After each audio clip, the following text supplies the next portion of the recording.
મારા પતિના અવસાન પછી મેં મારી કરિયાણાની દુકાન પોતે સંભાળવાનું શરૂ કર્યું. આ માટે મેં એક નોકર રાખ્યો. તે મારી ઉંમરનો જ હતો અને દેખાવમાં ખૂબ જ આકર્ષક હતો. તે દુકાનમાં ખૂબ ઈમાનદારીથી કામ કરતો હતો. અમે બંને સાથે મળીને દુકાનનું કામ કરતા હતા. મારે એક નાની દીકરી હતી જેની તે ખૂબ કાળજી લેતો. એક વખત તેને દુકાનેથી નીકળવામાં ઘણી વાર થઈ ગઈ. રાતનો સમય હતો, તેથી મેં તેને કહ્યું, આજે આટલી રાત્રે ન જા, અહીંયા જ રોકાઈ જા. તે રાત્રે તેણે મારા ઘરે જ રોકાવાનું નક્કી કર્યું. તો મિત્રો, મારું નામ અશ્વિની છે. હું દેખાવમાં ખૂબ જ સુંદર છું. હું એક ગામમાં રહેતી હતી. અમારા ઘરની હાલત ખૂબ જ ગરીબ હતી. મારું ભણતર પૂરું થયા પછી મારા ઘરવાળાઓએ મારા માટે લગ્નનો સંબંધ શોધવાનું શરૂ કર્યું. મારી માટે એક સારો સંબંધ આવ્યો જે તાલુકાના શહેરમાંથી હતો. યુવાન, દેખાવમાં ખૂબ સારો હતો અને ગ્રેજ્યુએટ હતો, પરંતુ તેના ઘરની સ્થિતિ સારી હોવાને કારણે તે કોઈ નોકરી નહોતો કરતો. તેના ઘરે પોતાની કરિયાણાની દુકાન હતી જે તે ચલાવતો હતો. પછી અમારા લગ્ન નક્કી થયા. લગ્નમાં હું ખૂબ જ સુંદર લાગતી હતી.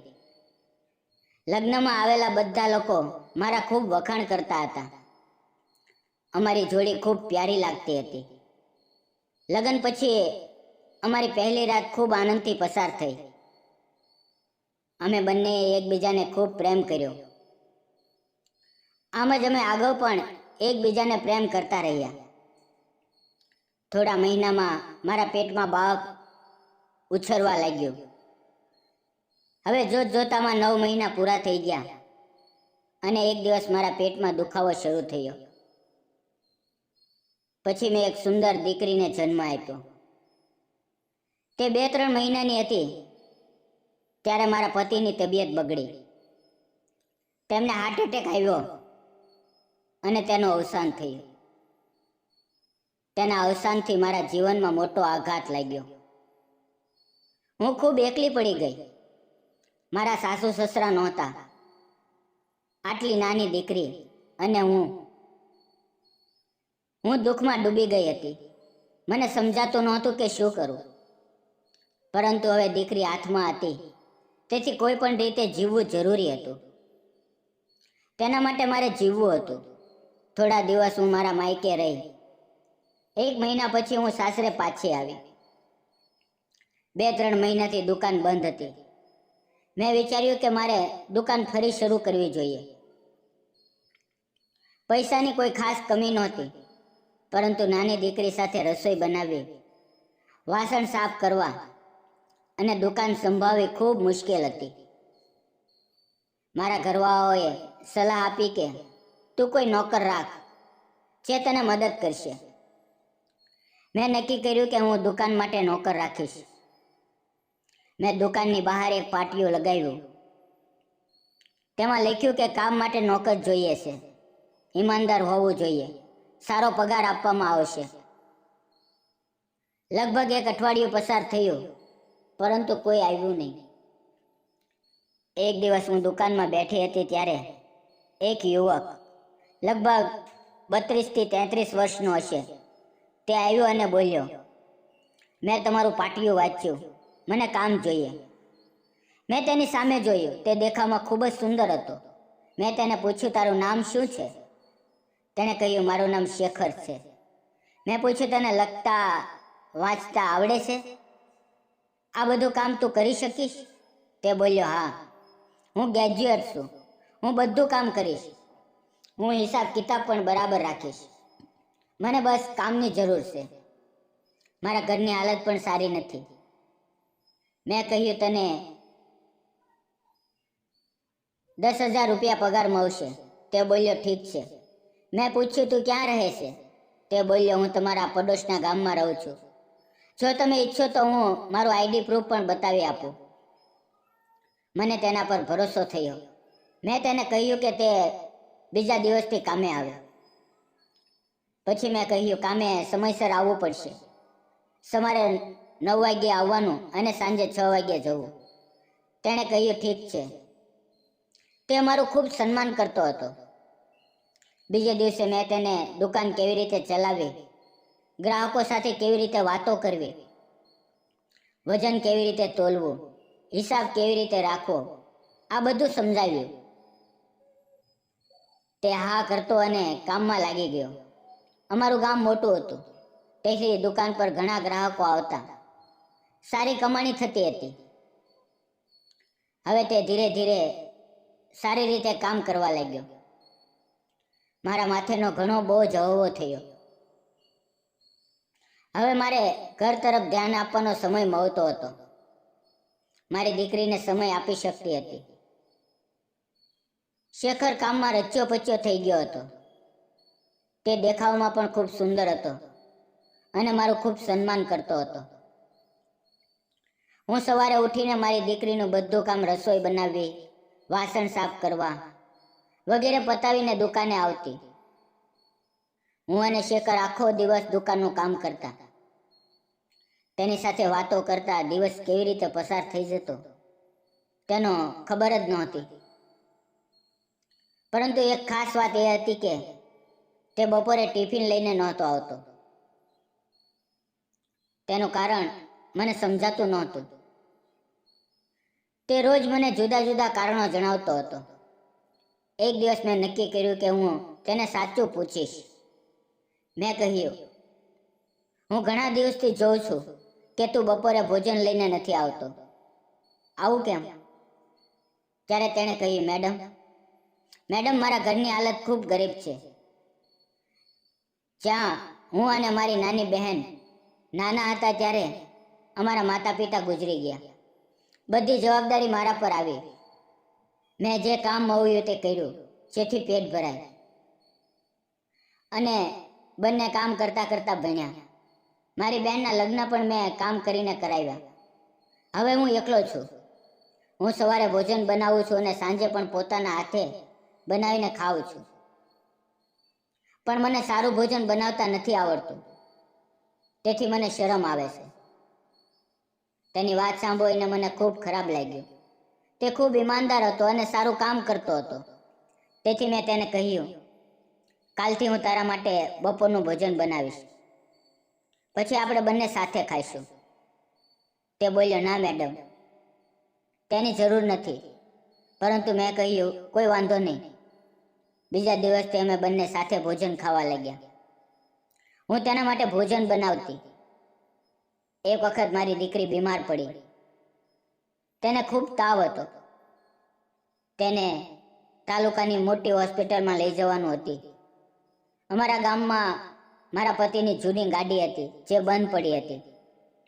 મેં કહ્યું, શેખર, તને ગાડી ચલાવતા આવડે છે? મારી દીકરી ખૂબ બીમાર છે. સવારથી જ તેને હોસ્પિટલ લઈ જવી જરૂરી છે. તેણે કહ્યું, હા મેડમ, મને ચલાવતા આવડે છે. પછી હું અને શેખર બંને મળીને મારી દીકરીને હોસ્પિટલ લઈ ગયા. ત્યાં ડૉક્ટરે તેનું ચેકઅપ કર્યું અને જણાવ્યું કે તેને ટાઇફોઇડ થયો છે. ડૉક્ટરે કહ્યું કે તે 2-3 દિવસ હોસ્પિટલમાં દાખલ કરવી પડશે. મને સમજાતું નહોતું કે શું કરું. શેખરે કહ્યું, મેડમ, તમે દીકરી પાસે રહો. હું દુકાનની બધી જવાબદારી લઈશ, ઘરની પણ કાળજી લઈશ. મને ખૂબ ટેકો મળ્યો. પછી અમે દીકરીને હોસ્પિટલમાં દાખલ કરી અને હું હોસ્પિટલમાં રોકાઈ ગઈ. શેખર ઘરે ગયો અને તેણે 2-3 દિવસ દુકાન ખૂબ સારી રીતે સંભાળી. તે દરરોજ હોસ્પિટલ આવતો, મારા માટે ટિફિન લાવતો, મારી દીકરીને ખૂબ હસાવતો અને તેને વાર્તાઓ સંભળાવતો. તે જરૂરી દવાઓ લાવતો અને દરેક રીતે મદદ કરતો. હવે મને તેનો સ્વભાવ ખૂબ ગમવા લાગ્યો. જ્યારે દીકરીની તબિયત થોડી સારી થવા લાગી ત્યારે ડૉક્ટરે અમને ડિસ્ચાર્જ આપ્યું. શેખર ગાડી લઈને અમને લેવા આવ્યો. અમે ઘરે આવ્યા અને તે ફરી દુકાન પર કામ કરવા લાગ્યો. હવે ધીરે ધીરે અમારી વચ્ચેની નિકટતા વધવા લાગી. મારી દીકરી હવે સાજી થઈ ગઈ હતી અને દરેક કામમાં શેખર મારી મદદ કરતો હતો. એક દિવસ બપોરે જ્યારે શેખર આવ્યો અને અમે સાથે ભોજન ખાતા હતા, ત્યારે મેં તેને પૂછ્યું, શેખર, તારી ઉંમર કેટલી છે? તે બોલ્યો, મારી ઉંમર 32 વર્ષ છે. મેં ફરી પૂછ્યું, તે અત્યાર સુધી લગ્ન કેમ ન કર્યા? શેખરે કહ્યું, મારે માતા પિતા નથી, મારું કોઈ નથી જે મારી પડખે ઊભું રહે, જેથી કોઈ મને પોતાની દીકરી આપવા માંગતું નથી. આ વાત સાંભળીને મને ખૂબ ખરાબ લાગ્યું. તે મારી ખૂબ કાળજી લેતો હતો. થોડા દિવસો પછી શેખરે મને કહ્યું, મેડમ, મારે કાલે રજા જોઈએ છે. મેં પૂછ્યું, કેમ, શું થયું? તે બોલ્યો, કાલે હું મારી બહેન સાથે છોકરી જોવા જાઉં છું. આ સાંભળીને મને ખૂબ આનંદ થયો, પરંતુ હવે ધીરે ધીરે મારું મન શેખર તરફ ઝૂકવા લાગ્યું હતું. મારું મન તેના વિશે વિચારવા લાગ્યું હતું. રાત્રે હું તેના જ વિચારોમાં ખોવાઈ ગઈ અને ક્યારે ઊંઘ આવી ગઈ તેની ખબર ન રહી. બીજે દિવસે શેખર દુકાને ન આવ્યો. આખો દિવસ તેનું ન આવવું મને સારું ન લાગ્યું. દિવસ કપાતો નહોતો. જ્યારે બીજે દિવસે શેખર દુકાને આવ્યો તો તે ખૂબ ઉદાસ હતો. મેં તેની આંખોમાં નારાજગી જોઈ. બપોર સુધી તે ચૂપચાપ કામ કરતો રહ્યો. મેં તેને પૂછ્યું, શેખર, તું ખૂબ નારાજ લાગે છે, શું થયું? તેણે જવાબ આપ્યો, હું ગઈકાલે છોકરી જોવા ગયો હતો, પરંતુ છોકરીવાળાઓએ ના પાડી દીધી. આ સાંભળીને મને ખૂબ દુઃખ થયું. હવે મને શેખર ગમવા લાગ્યો હતો. થોડા દિવસો પછી અમારી કરિયાણાની દુકાનમાં શિંગદાણા, ખાંડ, ગોળ જેવી ઘણી વસ્તુઓ શહેરમાંથી લાવવાની હતી. આ માટે મેં શેખરને એક 4 પૈડાની ગાડી સાથે મોકલ્યો. સફર લાંબી હતી, તેથી સાંજે 8 વાગ્યા સુધીમાં ગાડી પાછી આવી. ડ્રાઈવરે અને શેખરે મળીને બધો સામાન નીચે ઉતાર્યો. આમાં લગભગ અડધો પોણો કલાક લાગ્યો. હવે રાતના લગભગ 9:45 વાગી ગયા. સામાન ખાલી કર્યા પછી શેખર મારી પાસે આવ્યો અને સામાનની રસીદ આપતા બોલ્યો, મેડમ, હવે હું જાઉં છું. મેં કહ્યું, શેખર, ખૂબ મોડું થઈ ગયું છે. હવે તું ઘરે જઈને ભોજન બનાવીશ તો કેટલું મોડું થશે. તેના કરતાં થોડી વાર રોકાઈ જા. હું ભોજન બનાવી દઉં, તું ખાઈને જજે. શેખર બોલ્યો, ઠીક છે. મેં ઝડપથી ભોજન બનાવ્યું. થોડી જ વારમાં ભોજન તૈયાર થઈ ગયું. અમે બંને સાથે બેસીને ભોજન ખાવા લાગ્યા. મારી દીકરી પહેલેથી જ સૂઈ ગઈ હતી.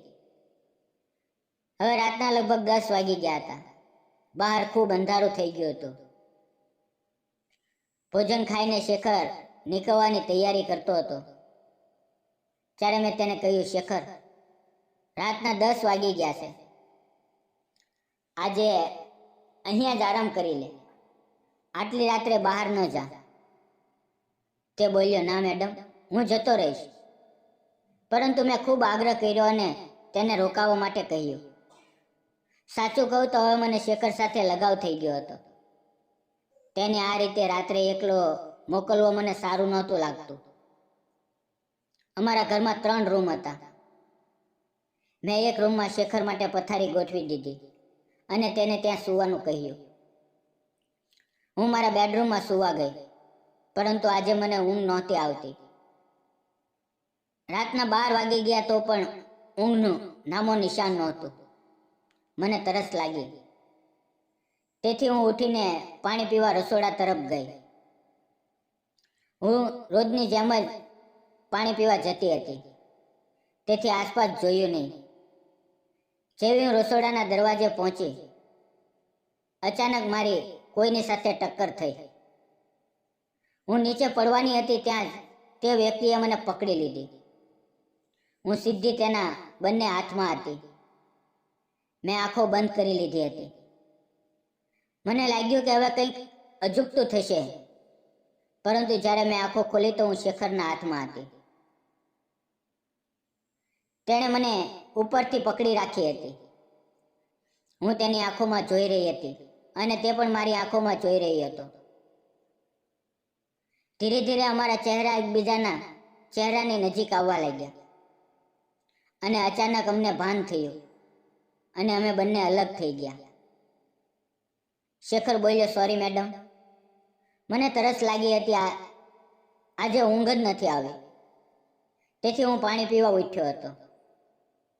હું પણ હસીને બોલી, મને પણ ખૂબ મોડું થઈ ગયું છે, ઊંઘ નહોતી આવતી, તેથી હું પણ પાણી પીવા આવી અને આપણી અચાનક ટક્કર થઈ ગઈ. શેખર આમ બોલીને આગળ વધવાનો હતો ત્યારે મેં તેનો હાથ પકડી લીધો. મેં શેખરને કહ્યું, શેખર, તું ખૂબ ઈમાનદાર છે. જો તારી જગ્યાએ કોઈ બીજો યુવાન હોત તો તે આ તક ન છોડત. તે ચોક્કસ મારો ખોટો ફાયદો ઉઠાવત, પરંતુ તે એવું ન કર્યું. તું ખરેખર ખૂબ સારો માણસ છે. શું હું તને મારા દિલની વાત કહું? શેખર બોલ્યો, કહો. મેં કહ્યું, મને તું ખૂબ ગમે છે. મને તારી સાથે પ્રેમ થઈ ગયો છે. આટલું કહેતા મેં શેખરને ગળે લગાવી લીધો. મેં મારું માથું તેની છાતી પર મૂક્યું અને રડવા લાગી. શેખર મારા વાવમાં હાથ ફેરવતો અને સમજાવતો હતો. હવે અમે બંનેએ નક્કી કર્યું કે અમે લગ્ન કરશું. આથી અમને એકબીજાને સહારો મળ્યો. શેખરને પણ એક સારી પત્ની મળવાની હતી. મારી દીકરીને પિતાનો પ્રેમ મળવાનો હતો. શેખરનો સ્વભાવ ખૂબ સારો હતો.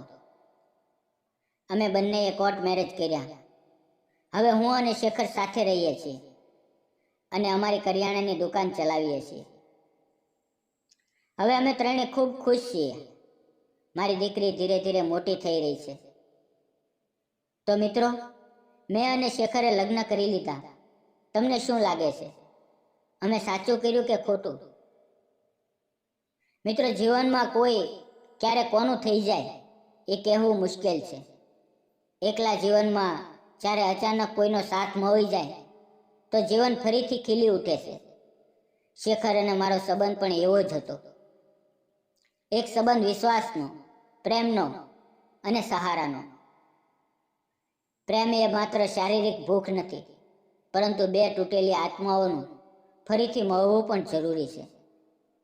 મિત્રો, આ વાર્તા તમને કેવી લાગી અમને કોમેન્ટ કરીને જરૂર જણાવજો. અને જો તમે આ ચેનલ પર નવા હો તો ચેનલને લાઈક, શેર અને સબસ્ક્રાઈબ કરવાનું ન ભૂલતા. મિત્રો, ફરી મળશું આવતીકાલે એક નવી વાર્તાની અંદર. ત્યાં સુધી આવજો અને દરેક મિત્રોને હેપી દિવાળી. ફરી મળશું મિત્રો આવતીકાલે. ધન્યવાદ મિત્રો.